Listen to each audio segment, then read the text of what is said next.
Sa positive naman, ito yung mga blessings mga kapiksi, no? Ito, sa mga namang problema sa pera, dadating yung mga solusyon sa inyo mga kapiksi, no? So, ito yung mga blessings na magiging solusyon para malampasan nyo yung mga money problems nyo, guys. At saka bukod dyan, meron din kasi kayong good karma, mga kapiksi, no? So, kumbaga sasanib persa ang good karma at ang mga solusyon. Kaya nga sabi ko sa inyo, guys, just keep on praying. Kasi kapag nag-pray kayo, guys, no? And when you really fully trust the universe, so universe yung mag-move ng mga tao, bagay, sitwasyon sa paligid nyo para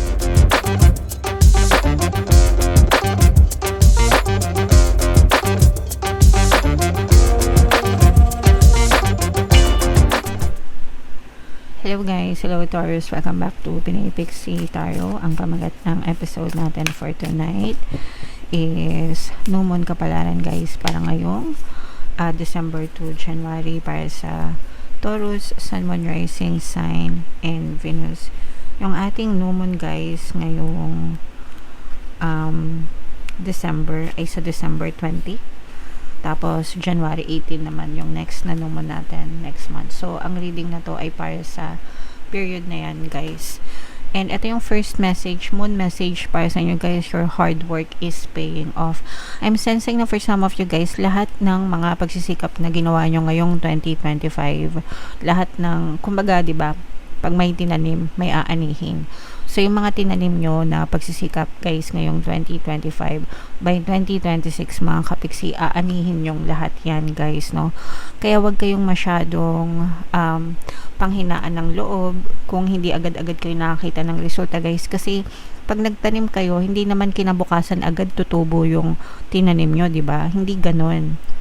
It takes time para tumubo siya. So, kailangan yung alagaan yung mga pananim nyo. So, sa buhay natin, kailangan nating alagaan yung mga effort natin, yung mga ambisyon natin, yung mga dreams natin. And kailangan natin magtanim para eventually, guys, anihin natin yung matatamis na bunga, matatamis na prutas ng mga pagsisikap natin. And by January, guys, magsisimula kayo makakita talaga ng mga bunga ng mga pagsisikap nyo, mga kapiksi. Kaya huwag kayong mag-give up and huwag kayong mawawala ng pag-asa, guys, okay?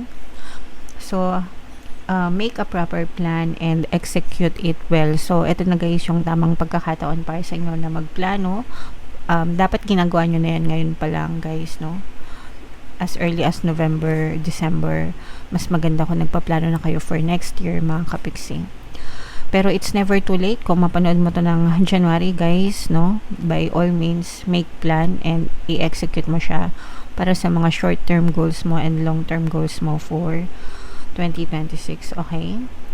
You need to be more disciplined to reach your goal. And kailangan talaga natin ng disiplina, guys, no? Sa lahat ng mga desires natin, mga kapiksi. Kahit ano pa yan, personal man yan or trabaho man yan, kahit ano pa, parang ano lang yan, guys. Pag nag-gym kayo, 'di ba? Kung gusto niyo magkaroon ng sexy body, yeah. Kailangan ng disiplina sa pag-exercise, sa tamang pagkain, sa tamang tulog, 'di ba? So, yeah. Hard work will make your dreams a reality, definitely, guys. Pero isang ingredient lang ang hard work. Kailangan sinasabayan din yan ng dasal, guys.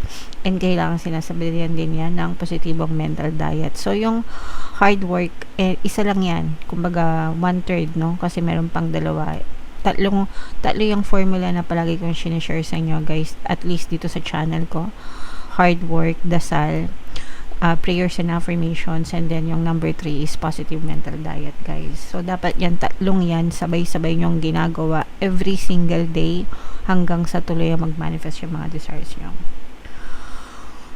This is a very good omen for study or teaching next year, guys, sa mga gustong mag-aral or sa mga gustong magturo, no? Kahit ano pa yung gusto nyo dyan. Do it, guys, no? And don't be too controlling and avoid controlling or avoid anyone who is controlling. So, yung control issues, guys, dapat wala tayo nyan. Kasi unang-una, hindi nyo naman makakontrol yung ibang tao sa paligid nyo. Ang makakontrol nyo lang is yung perception nyo sa bawat sitwasyon, sa bawat tao, mga kapiksi. And iwasan nyo rin yung mga tao na sobrang controlling, guys. para sa akin yung mga control freaks, they have like mental issues, no? Kasi hindi nila naiintindihan na hindi dapat kinokontrol yung mga tao sa mundo. Okay? Alright. So, yeah. Yan ang inyong moon message, guys. Comment down below if naka-resonate kayo. So, itong deck ang gagamitan natin, guys. Shuffle ko to, hanapin ko yung energy ng Taurus at saka yung energy ng moon, mga kapiksi. Habang sinashuffle ko to, guys, panoorin nyo muna yung video natin regarding sa ating paano mag-manifest ng abundance video course. Kapiksi, sawa ka na ba sa mga struggles at hirap sa buhay mo? Masipag ka ba at masikap sa buhay ngunit hindi ka pa rin umaasenso? Ilang beses ka na bang nag-attempt magnegosyo at mag-invest pero palagi ka pa rin nalulugi? Sa pagkakataon na ito ay maaaring may subconscious beliefs ka na nagiging balakid sa iyong pag-unlad at pagyaman. Introducing, paano mag-manifest ng abundance video course. Dito ay matututunan mong ma-overcome ang mga balakid mo para tuluyan ka ng umunlad, umasenso, sumagana, maging matagumpay, successful at maswerte sa iyong kabuhayan, pera, trabaho, negosyo sa lapi at kaperahan ng bonggang-bongga. Dali, mag-send na ng email sa pinoypixie@gmail.com at simulan na ang iyong pagyaman ngayon. Alright. So, sa lahat ng gusto mag-avail ng course, guys, meron tayong paano mag-manifest ng abundance video course, paano mawala ang third party at magkaroon ng harmonious na relationship, paano pabalikin si ex or vice breakup. Sa mga interesado, guys, mag-send lang kayo ng email sa pinoypixie@gmail.com. And sa mga naghahanap, guys, ang pampaswerte na lucky charms or lucky bracelet, aventurine siya kasi ito rin yung recommended ko, mga kapiksi. May makikita kayong mga link sa description box, guys. So, Taurus, kayo ay represent ng King of Pents. Ito naman yung ating moon energy. Latag natin yung spread nyo, guys. Available na yung inyong 2026 kapalaran para sa bawat zodiac signs, guys, no? So, kung di nyo pa napapanood, punta lang kayo sa homepage natin, mga kapiksi. Eto, guys, this is both negative and positive. Kasi sa negative, guys, no, medyo nagkakaroon ng problema yung ibang mga tao. Hindi lahat, hindi lahat, pero nagkakaroon kayo ng problema sa pera, guys. Ito, I'm sensing na yung problema nyo sa pera, parang napasubo kayo, mga kapiksi. Parang, ibig sabihin ng napasubo, parang hindi nyo ginusto yung sitwasyon. So, kunwari, napasubo kayo na umutang kasi meron kayong kailangan na pagkagastusan for emergency, mga kapiksi. Tapos yung iba sa inyo parang wala kayong choice kasi yung utang nyo parang may interest, tapos hindi kayo makaalis kasi kulang yung mga binabayad nyo, pwedeng sa mga credit card o kaya pwede sa mga Bombay, ganyan, kasi diba yung mga Bombay may mga interest yan, o kaya sa mga loaning apps ngayon, guys. Hindi ako masyadong familiar sa mga loan apps, kung how they work, mga kapiksi, no? Pero yeah, if meron kayong mga interest, parang feeling ko na lulubog yung iba sa inyo dahil sa mga interest. By the way, mga kapiksi, no, segue lang ako. Kung interesado kayo sa mga loaning apps, yung channel ni Ate Red dito sa YouTube channel, yun yung niche niya tungkol sa mga loaning apps, okay? So, si Ate Red is a colleague of mine sa YouTube. Nakita na kami personally ilang beses na. Super bait na tao in person, guys. So, yeah, subscribe na kayo sa channel ni Ate Red. Ate Red, shout out sa'yo. Anyway, so, yun nga, mga kapiksi, no? Parang yung iba, guys, feeling ko, nagkakaroon kayo ng mga problema sa mga loan, sa mga utang na hindi mabayaran, mga kapiksi. Yung iba naman sa inyo, guys, pwedeng natakbuhan kayo ng utang. Ibig sabihin, kayo yung inutangan, mga kapiksi, and kayo yung tinakbuhan. So, parang medyo stressful sa inyo ito, guys. Let's say, for example, baka may nanghiram ng credit card mo, nagpa-swipe sa'yo, oy Mars, pa-swipe naman bagong iPhone 17 Pro Max, diba, ganyan.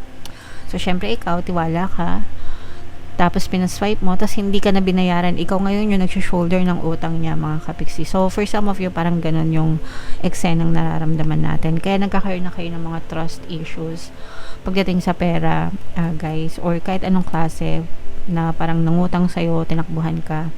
So, medyo natatakot na yung iba sa inyo na magpaluwal ng pera, mga kapiksi, kasi kayo yung nag-shoulder. At saka yung mga guarantor, guys, ingatan nyo yan. No, kasi yung iba sa inyo naghihirap dahil sa pag-guarantor, pagbabayad ng mga utang na hindi naman kayo yung nakinabang. So, yeah, for some of you, ganyan yung sitwasyon nyo right now, okay? Sa positive naman, ito yung mga blessings, mga kapiksi, no? Ito, sa mga namang problema sa pera, dadating yung mga solusyon sa inyo, mga kapiksi, no?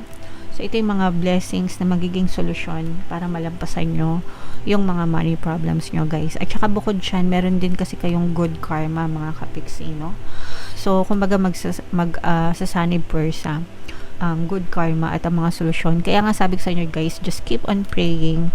Kasi kapag nag-pray kayo, guys, no, and when you really fully trust the universe, sa universe yung magmo-move ng mga tao, bagay, sitwasyon, sa paligid nyo para ma-resolve yung mga issues nyo, para ma-manifest yung mga dasal nyo, mga kapiksi.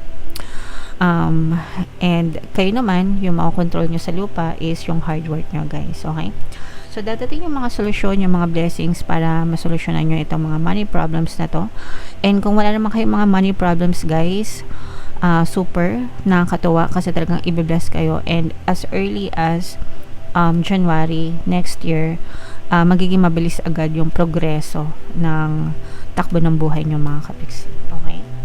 So, i-main-main nyo na itong mga blessings na to, itong mga solusyon sa problema, itong mga magagandang progress at saka good karma, guys, no?